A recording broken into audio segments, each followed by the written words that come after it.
लागू होगी। 2 से 3 दिन में इसकी डेट भी आ सकती है और अगले 90 दिन के अंदर अंदर ये भर्ती, इसकी जो पहली भर्ती है, मैं आपको बता दूं इसकी पूरी की पूरी डिटेल कि टूर ऑफ ड्यूटी आप सभी को पता है। सबसे पहले तो ये 4 साल के लिए लागू हो रही है, इसकी पूरी जानकारी बता देता हूं। 4 साल के लिए लागू हो रही है। 1 साल में 2 बार भर्तियां होगी 6-6 महीने के अंतराल पर। तीनों सेनाओं में जाने का अब केवल एकमात्र यही रास्ता है, टूर ऑफ ड्यूटी। इसमें जितनी भी भर्ती होगी उनमें से 25% यानी 25% जवान रेगुलर आर्मी में जाएंगे और 75% को रिटायरमेंट कर दिया जाएगा 4 साल के बाद में। अब 4 साल के बाद में जो जवान रिटायरमेंट होंगे उनके लिए क्या होगा, साथ ही इसमें जो सिलेक्शन की पूरी प्रोसेस है वो क्या है। आप देख रहे हैं 40 लाख यानी 40 लाख पूरा पैकेज है 4 साल का, कि 4 साल जो बंदा टूर ऑफ ड्यूटी के तहत ड्यूटी करेगा वो लगभग 40 लाख रुपए अर्न करेगा। ये पूरा फुल पैकेज है रिटायरमेंट तक, रिटायरमेंट की जो वैल्यू में उसको पेमेंट मिलेगा उस तक का।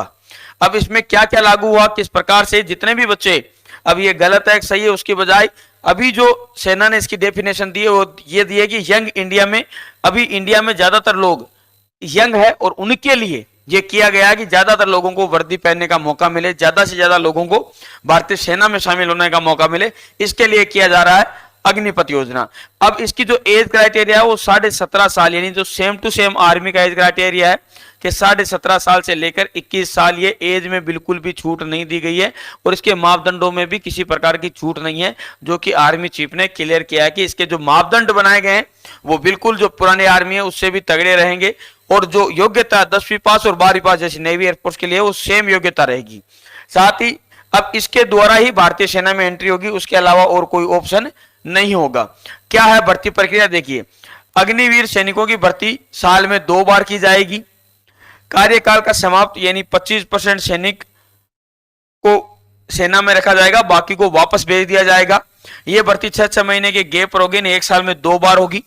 17.5 साल से लेकर 21 साल तक के उम्मीदवार इसमें आवेदन कर पाएंगे। लाडलो, अगर आपकी एज भी 17.5 साल है तो आप इसकी अभी से तैयारी शुरू कर दीजिए, क्योंकि अगले 90 दिन के अंदर अंदर इसकी पहली भर्ती का आयोजन होगा। इसके जो पूरे के पूरे मापदंड है कि इसका पेपर कैसे होगा, इसका रनिंग कैसे होगी और इसका पूरा जो क्राइटेरिया है वो आपको 2 से 3 दिन के अंदर अंदर क्लियर हो जाएगा। अब अग्निपथ योजना के दौरान जो जवान सेना में जाएंगे उनके देखिए, अगर वो 4 साल की सर्विस करके वापस आते हैं तो उनको क्या क्या फायदा, उसके बारे में। इसकी जो प्रशिक्षण की अवधि है वो 6 माह की रखी गई है, 6 माह यानी 10 वीक की प्रशिक्षण अवधि है और वो इस 4 साल में भी काउंट है, ध्यान रखना। प्रथम वर्ष का वेतन लगभग पूरे साल का 4,76,000 रुपए रहेगा, जो कि चौथे साल में बढ़कर लगभग 6,92,000 हो जाएगा। सेवा मुक्ति ब्याज सहित 11,71,000 रुपए, जो ये 11,71,000 रुपए जो मिलेंगे वो इस प्रकार से मिलेंगे कि आपका 30% डेडिकेशन होगा, जो आपकी पेमेंट मिलेगी, मान लीजिए 30,000 रुपए, उसमें से लगभग 9,000 रुपए हर महीना कटेगा। 9,000 रुपए आपका कटेगा, उसमें 9,000 रुपए ही भारतीय सरकार मिलाएगी और लगभग आपका महीने की सेविंग 18,000 रुपए हो जाएगी। इस प्रकार से 4 साल के अंत में आपको 11,71,000 रुपए मिलेगा। और गैर अंदाजी 48 लाख रुपए का बीमा, यानी कि अगर आपकी मृत्यु हो जाती है तो उसमें 48 लाख रुपए का लाइफ इंश्योरेंस मिलेगा। और इसकी जो और बहुत सारे फायदे हैं, लेकिन उनमें से मैं कुछ आपको बता दूं।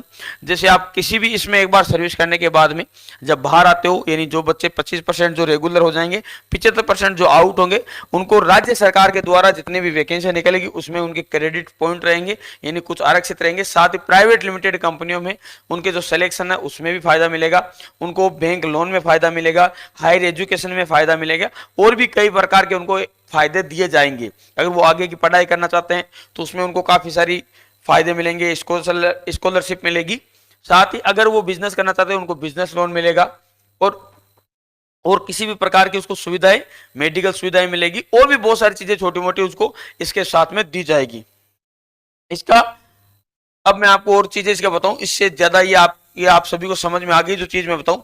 अब इसमें जो मोटा तौर पे अगर आपको समझने वाली, जैसे 10th और 12th की एयरफोर्स और नेवी और आर्मी तीनों में अब जो एंट्री होगी वो इसके तहत ही होगी। शहीद, देखिए जितना भी इसमें एक चीज होना, अगर मान लीजिए 4 साल के दौरान अगर कोई जवान उसकी 4 साल की ड्यूटी के दौरान, तो उसको 1 करोड़ रुपए की राशि मिलेगी और पूरा शहीद का दर्जा दिया जाएगा। ठीक है, संपूर्ण रूप से शहीद का दर्जा दिया जाएगा, 1 करोड़ की राशि मिलेगी।